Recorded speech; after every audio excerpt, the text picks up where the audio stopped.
नमस्कार, बहुत स्वागत है आप सभी का। आपके साथ मैं हूं अभिलाष मिश्रा। आप देख रहे हैं आपकी बात मध्य प्रदेश। एमपी में पंचायत और निकाय चुनाव के लिए आरक्षण की प्रक्रिया पूरी हो चुकी है, लेकिन इसके चलते इन चुनावों पर पेच फंसा था, उस पर हंगामा अब भी जारी है। कांग्रेस जहां पूरी प्रक्रिया पर सवाल उठा रही है, तो वहीं ओबीसी एकता मंच मौजूदा प्रक्रिया में ओबीसी को आरक्षण में नुकसान का आरोप लगा रहा है। उधर निकाय चुनाव कराने को लेकर भी सस्पेंस बनाया हुआ है। बताया जा रहा है कि अब निकायों में प्रत्यक्ष अप्रत्यक्ष दोनों प्रणाली से चुनाव होंगे, यानी कि महापौर को तो सीधे जनता चुनेगी, पार्षद चुनेंगे नगर पालिका और नगर पंचायत के अध्यक्ष को। तो कुल मिलाकर के पूरी तरह से, चाहे पंचायत चुनाव हो, नगरीय निकाय चुनाव, बहुत सारा कुहासा है और इसी को छांटने के लिए आज हम करने जा रहे हैं आपकी बात।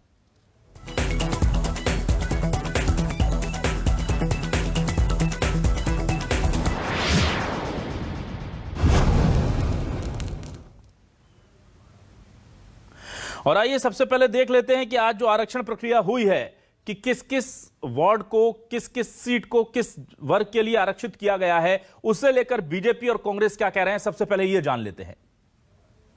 तो जानकारी दे रहे हैं फोन के ऊपर, इतने परसेंट आपकी आबादी है, विदिशा में इतनी है, भोपाल में इतनी है, नरसिंहपुर में इतनी है। ये कोई तरीका नहीं है। जैसे भोपाल में जानकारी बताई जा रही है, पिछली बार जो आरक्षण हुआ था 25% पर हुआ था ओबीसी का, अब 27% आबादी है, तो इसलिए वो टोटल 50 से है तो 27% कर देंगे। करें, हमें खुशी की बात है, अच्छा है, लेकिन कम से कम पारदर्शिता तो होनी चाहिए, रिपोर्ट तो सामने होनी चाहिए, आंकड़े तो बाहर चिपकाए जाने चाहिए, हर जगह पर लोगों को मिलना चाहिए। कोई देने को तैयार नहीं है, सर हवा हवाई है। भारतीय जनता पार्टी की सरकार, आदरणीय शिवराज सिंह चौहान और उनके जो लोग हैं, वो सिर्फ गुमराह करके ओबीसी का धोखा कर रहे हैं और कुछ नहीं।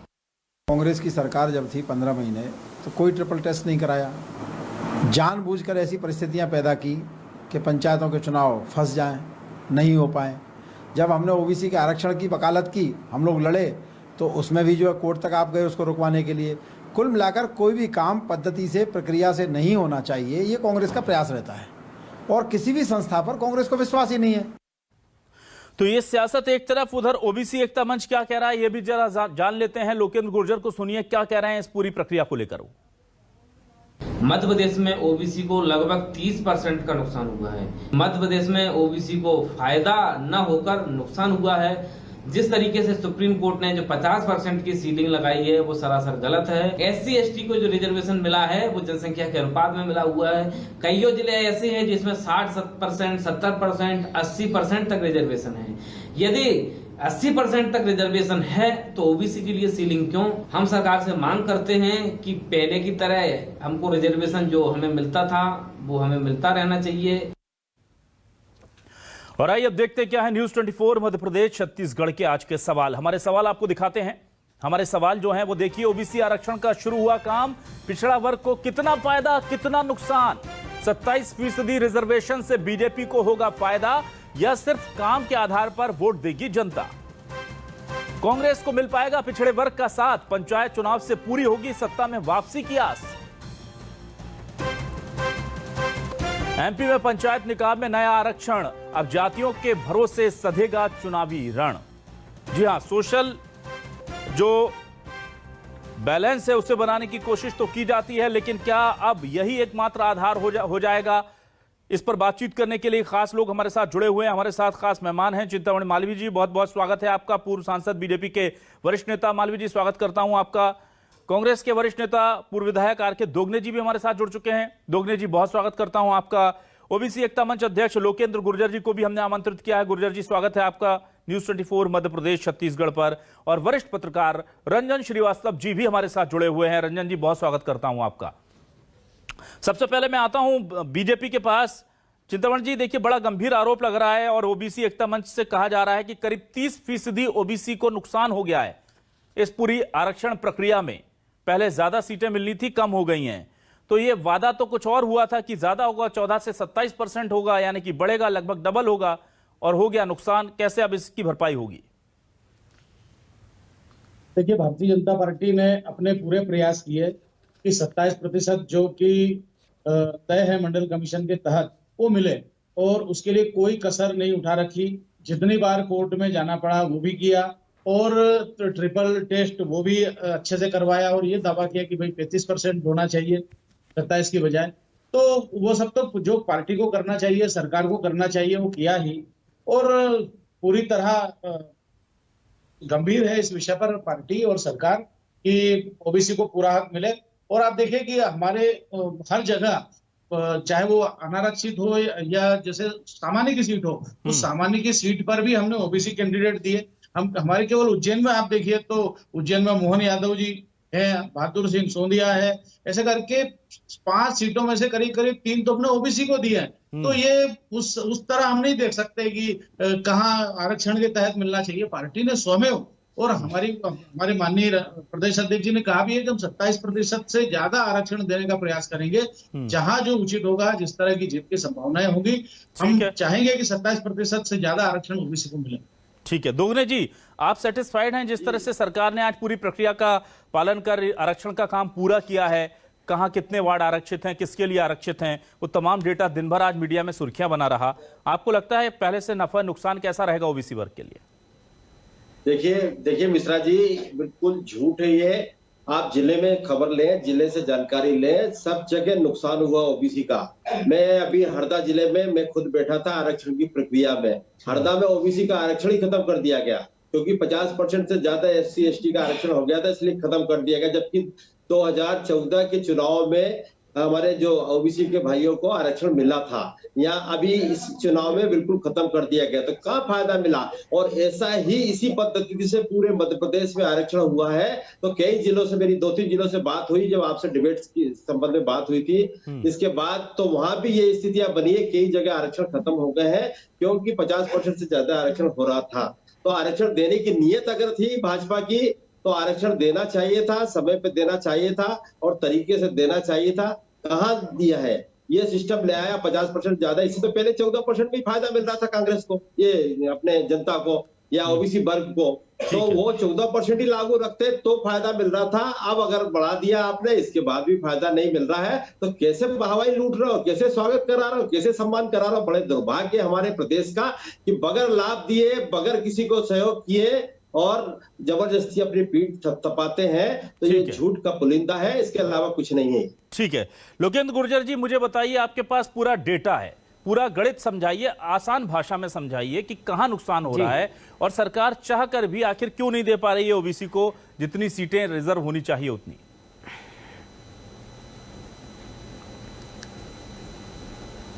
देखिए, मैं आपको जो आप आसान भाषा में समझाने की बात कर रहे हैं, मैं आपको स्पष्ट बता देता हूं कि 2014 में और उससे पहले जो रिजर्वेशन होता था, उसका ये नियम ये था कि यदि किसी भी जिले में एससी एसटी दोनों की जनसंख्या का अनुपात 50% से अधिक है या 50% है, तो वहां पर ओबीसी को रिजर्वेशन नहीं मिलता था। लेकिन किसी भी जिले में एससी एसटी और ओबीसी की जनसंख्या 48 है, 49 है, 47 है, 45% है या उससे भी कम है, तो ऐसी स्थिति में ओबीसी को 25% अलग से आरक्षण दिया जाता था। लेकिन अब जिस तरीके से सुप्रीम कोर्ट से जो डिसीजन हुआ, सरकार ने अपना पक्ष अच्छे से नहीं रखा या सुप्रीम कोर्ट इस मामले को समझ नहीं पाया, उसके बाद उन्होंने 50% की जो कैपिंग लगाई है, उसमें ये स्थिति हो गई है कि अब जो 50% एससी एसटी को मिलाकर जो जिले हैं ऊपर हैं, उनमें तो ओबीसी को पहले भी नहीं मिलता था, अब भी नहीं मिलना। लेकिन किसी जिले में यदि ओबीसी की और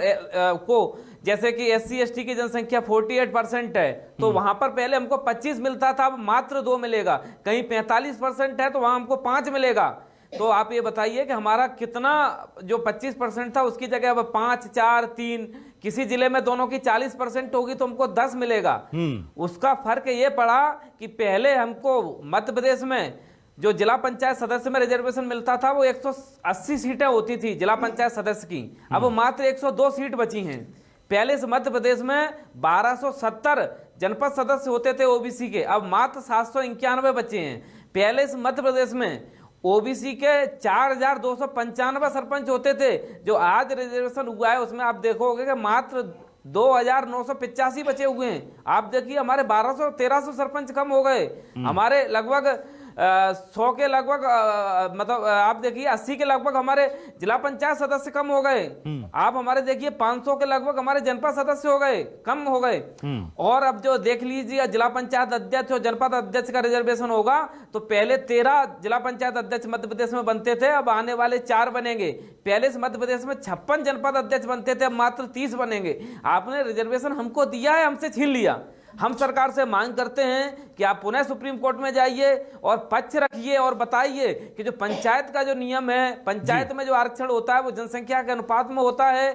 जिस तरीके से 50% की जो कैपिंग लगाई गई है वो गलत है। इंदिरा साहनी जजमेंट एजुकेशन और जॉब्स पर लागू होता है, पंचायत चुनाव में नहीं होता है। ठीक है लोकेंद्र जी। रंजन जी, ये पूरा मामला ऐसा लग रहा है कि बहुत ज्यादा उलझ गया और सरकार को भी ये लगा होगा कि अब इसमें दोबारा कोर्ट में जाना और नए तरीके से फिर इस डिबेट को शुरू करने का मतलब यह है कि फिर और एक्सटेंड होगा और उसमें कोई तय नहीं है कि सरकार को जीत ही मिले। तो सरकार ने इसीलिए इस पूरे मामले को अपनी जीत की तरह दिखाया और अब जो व्यवस्था सुप्रीम कोर्ट ने दी थी उसके हिसाब से जब किया तो ये नुकसान हो गया। तो ये मान ले कि ये अनकंडीशनली हो गया है, चाहते तो नहीं थे पर हो गया और इसे एक्सेप्ट करना पड़ेगा।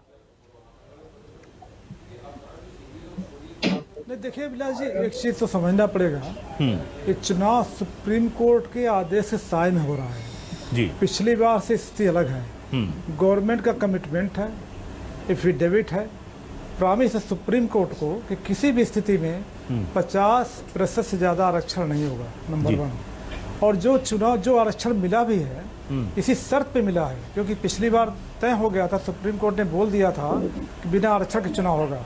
सुप्रीम कोर्ट का जो ट्रिपल टेस्ट था, जिसमें ट्रिपल टेस्ट में थर्ड जो टेस्ट था 50% का जो उसका था कैप का, उसी ग्राउंड पे सुप्रीम कोर्ट ने ऑर्डर दिया है कि उससे ज़्यादा नहीं होगा। हाँ, ये अलग बात है, आबादी के हिसाब से कहीं ज़्यादा है तो आपको ज़्यादा मिलेगा, कम है तो कम मिलेगा, लेकिन टोटल अगर आप ओवरऑल देखा जाए जो गवर्नमेंट ने बोला है 50% ज़्यादा नहीं हुआ। जैसे हमारे कुछ मित्र बता रहे हैं कि उसमें कहीं वायलेशन हुए हैं, कहीं प्रॉब्लम हुई है, तो जाहिर है कि अगर कोई वायलेशन हुआ है, कहीं पे किसी के राइट पे इंक्रोचमेंट हुआ है, सुप्रीम कोर्ट के आदेश के उल्लंघन हुआ, तो कोई फ्री है कोर्ट में जाने को। लेकिन गवर्नमेंट इस बात पे कोर्ट पे जाएगी, मुझे डाउट है, क्योंकि गवर्नमेंट तो इसमें अभी अभिग्रिड नहीं थी। गवर्नमेंट के पार्ट पे कुछ ऐसा दिखना ही पड़ रहा है कि वो कह रहे हैं कि नहीं हमें तकलीफ है किसी बात से। गवर्नमेंट को ऑर्डर मिला, गवर्नमेंट ने वेलकम किया है और चुनाव को आगे बढ़ा रही है। तो मुझे लगता है जो भी एग्रीड पार्टीज हैं वो जा सकते हैं, लेकिन गवर्नमेंट जाए कोर्ट में, ऐसा मुझे लगता नहीं। ठीक है चिंतामणि मालवीय जी, देखिए पूरी प्रोसेस जो थी आरक्षण की, ये एक तरह से सरकार की नाक का सवाल भी था। 27% आरक्षण करवा भी दिया, लेकिन इस बीच नुकसान ये हो गया कि जो पहले मिल रहा था आरक्षण, वो हम देख रहे हैं कि जमीनी स्तर पर वो आरक्षण नहीं मिल पा रहा। सरकार की भले ही मंशा हो लेकिन नहीं मिल पा रहा। अब मुझे बताइए कि ये पूरा मामला था वो था कि ओबीसी वर्ग को साथ लेकर के आएगी बीजेपी, और अब जब ये मामला इस तरह से तकनीकी पेचों में उलझ गया तो कहीं कोई डर, कोई भय बीजेपी को कि कहीं ये उल्टा ना पड़ जाए। देखिए, भारतीय जनता पार्टी जातिवादी राजनीति नहीं करती, लेकिन प्रत्येक वर्ग को साथ में लेकर के चलती है और जिसका जो अधिकार है उसे मिलना चाहिए। लेकिन ये जो ये कहना कि कम हो गया या हमें इतने लोग हमारे कम हो गए, इतने हमारे पद कम हो गए, मुझे लगता है ये न्यायोचित बात नहीं है।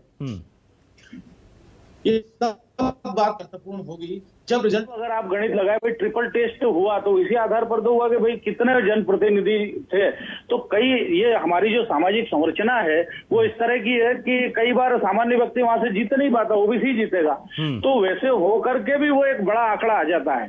तो इसलिए अन्याय हो गया, ये हो गया, वैसा कोर्ट पर इस तरह के आरोप रखना भी मुझे लगता है उचित नहीं है, क्योंकि कोर्ट की दृष्टि एक पूरी न्यायपूर्ण दृष्टि रहती है और अखिल भारतीय दृष्टि रहती है। वो पूरा देख करके निर्णय करते हैं। तो यहाँ हमारे साथ अन्याय हो गया, ये हो गया, हम तो इतने कम हो गए, भाई कई गांव, अगर पूरा गांव गुजर का है तो वहां कोई पंडित नहीं जीतेगा, वो गुजर ही जीतेगा, चाहे वो अनारक्षित हो।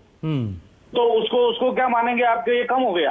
ऐसे सैकड़ों हजारों जगह ऐसी होगी जहां से इसी तरह के सामाजिक समीकरण और वहां से वो जीत करके आएंगे। तो प्रतिनिधित्व तो वैसे भी हो जाता है। अनारक्षित होने का ये मतलब नहीं है कि वहां पे केवल सामान्य वर्ग का व्यक्ति ही लड़ेगा या वही जीतेगा।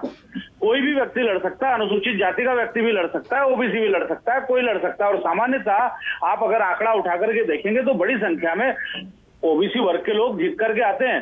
तो कोर्ट ने जो कहा है 50% की केप लगाई है, वो अनेक मुद्दों को देख करके, मतलब वो कंपाउंड फिनोमेना है, उसको देख करके उन्होंने किया। जब वो यहाँ खोलेंगे तो फिर बाकी जगह भी खोलना पड़ेगा उन्हें।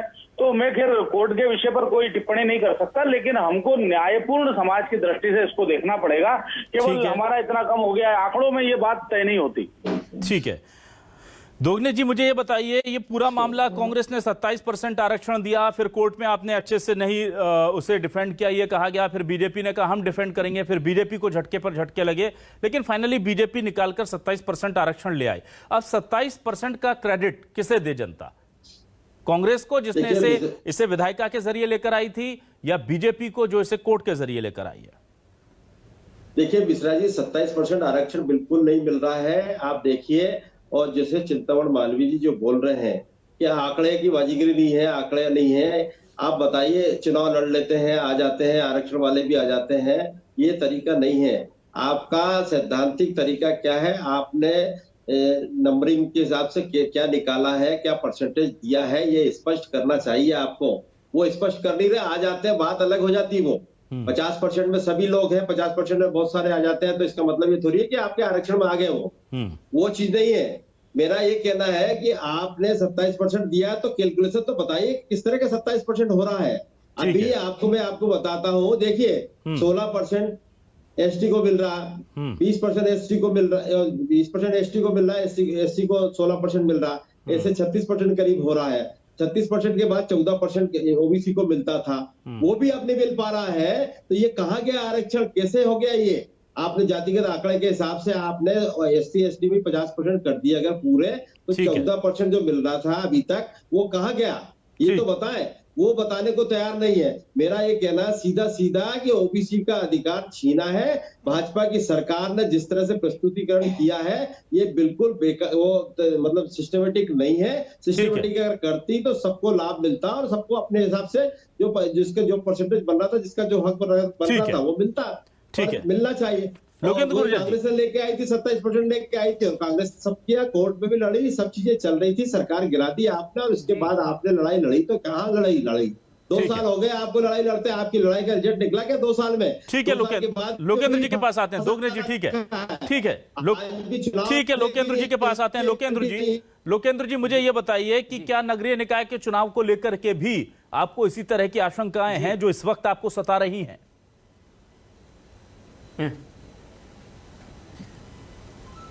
बिल्कुल, हमें बिल्कुल ये डर है कि नगरीय निकाय में भी अभी हम आंकड़े वहां के भी निकलवा रहे हैं। आज रात तक या कल तक हमको आंकड़े आ जाएंगे। यदि वहां भी हमारी ऐसी स्थिति रहेगी तो ओबीसी तो कहीं का नहीं रहा।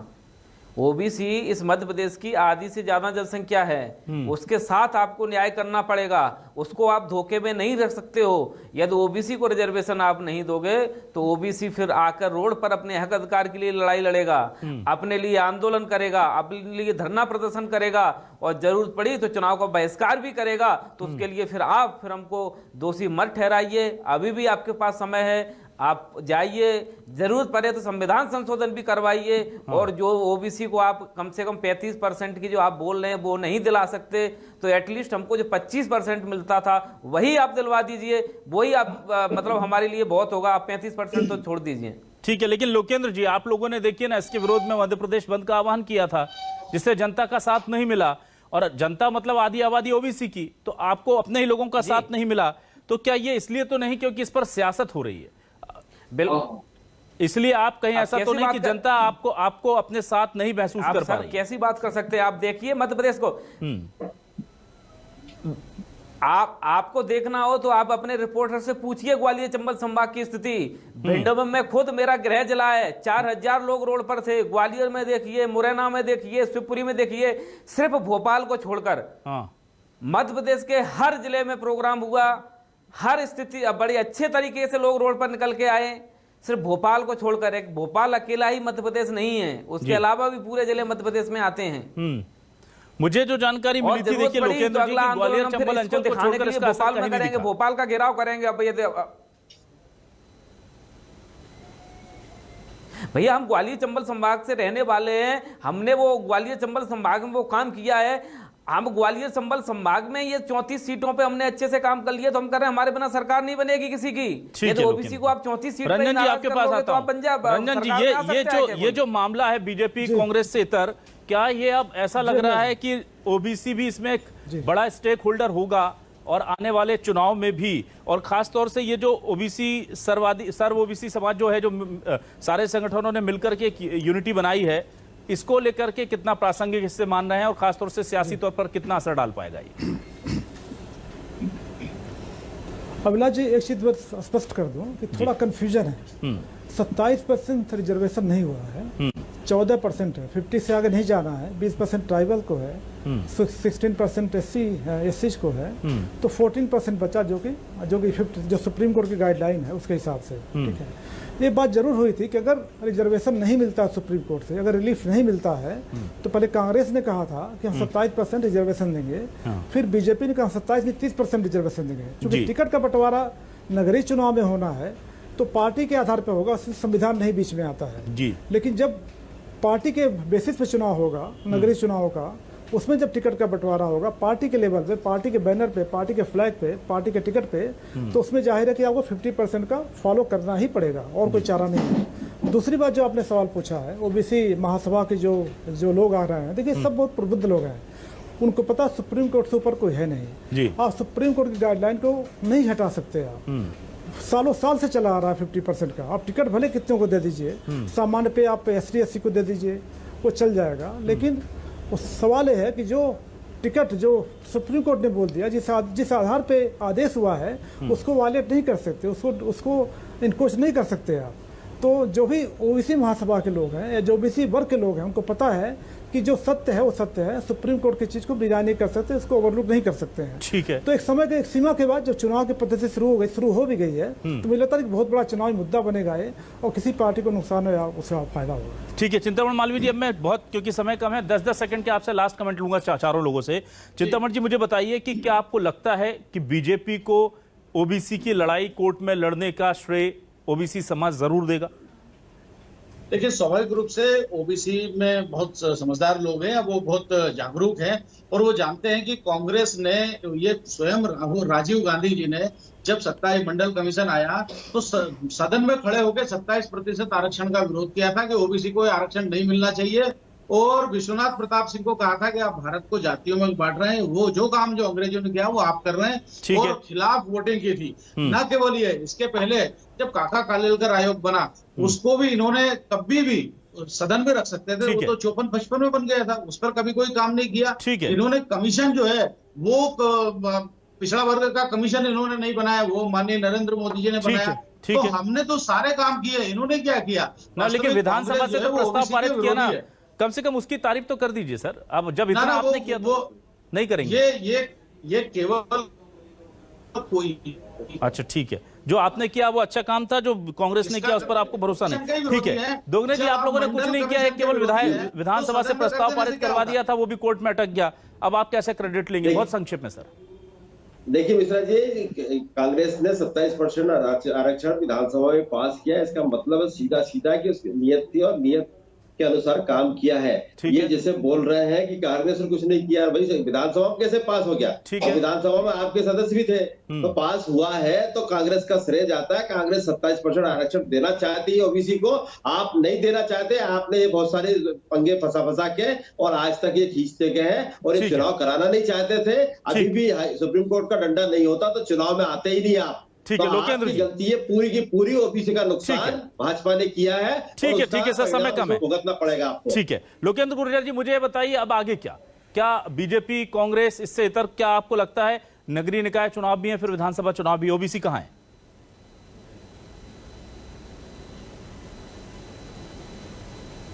ओबीसी अब अपनी जगह खड़ा हुआ है। इस बार हम पंचायत चुनाव में हमारे जो ओबीसी मूवमेंट के लोग हैं, हम उनको जिला पंचायत, जनपद, सरपंच का चुनाव लड़ाने का ऐलान हम 1-2 दिन में कर देंगे। सभी लोग जनप्रतिनिधि बनकर आएंगे। और रही 2023 की और नगरीय निकाय चुनाव की, उसमें भी हम कोशिश करेंगे कि हमारे लोग आगे आके अपने खुद की लड़ाई स्वयं लड़े। हमें किसी की आवश्यकता नहीं है। जब कोई हमारे साथ खड़ा नहीं हो सकता तो हम भी किसी के साथ खड़े नहीं होंगे। हम स्वयं अपने आप में अलग और अकेले खड़े होंगे। ठीक है, अंतिम सवाल मेरा, रंजन जी आप बताइए, ये पूरे जो अब आने वाला चुनावी मौसम है, पंचायत चुनाव, नगरीय निकाय चुनाव और विधानसभा चुनाव, ओबीसी रिजर्वेशन क्या इसमें कोई बड़ा मुद्दा रह पाएगा, या आपको लगता है कि अंतिम में तो काम ही काम आएगा? सरकारों ने क्या काम किया है? बहुत बड़ा मुद्दा है अभिलाष जी, बहुत बड़ा मुद्दा है। देखिए बीजेपी जो स्टैंड लेके चल रही है, अगर आरक्षण हुआ है हमारे जैसे हुआ है, कांग्रेस ने जो पिटीशन दाखिल किया था उसके से आरक्षण खत्म हुआ। कांग्रेस से बोल रही है कि बीजेपी ज्यादा दिलवा सकती थी, जिस गवर्नमेंट है 27 या 35 दिलवा सकती थी, नहीं दिलवा रही है। ये 2 मुद्दे लेकर के चल रहे हैं दोनों पार्टी, तो इसलिए बहुत बड़ा मुद्दा है। आपका जो पूरा प्रोग्राम इस पे बेस्ट कर रहा है, बहुत ही सामयिक प्रोग्राम है, और लगता है मुद्दा बनेगा, रहेगा। ठीक है सर, बहुत बहुत शुक्रिया चिंतामण मालवीय जी, आर.के. दोगने जी, लोकेंद्र गुर्जर जी और रंजन श्रीवास्तव जी हमारे साथ इस डिबेट में जुड़ने के लिए। तो ओबीसी ठगा गया है या ओबीसी को तोहफा मिला है, ये तो अब ओबीसी खुद तय करेगा। पंचायत चुनाव, फिर नगरीय निकाय चुनाव और कुल मिलाकर के विधानसभा चुनाव तक ओबीसी आरक्षण का मुद्दा बड़ा मुद्दा बना रहेगा। बहुत बहुत शुक्रिया तमाम दर्शकों का भी। नमस्कार।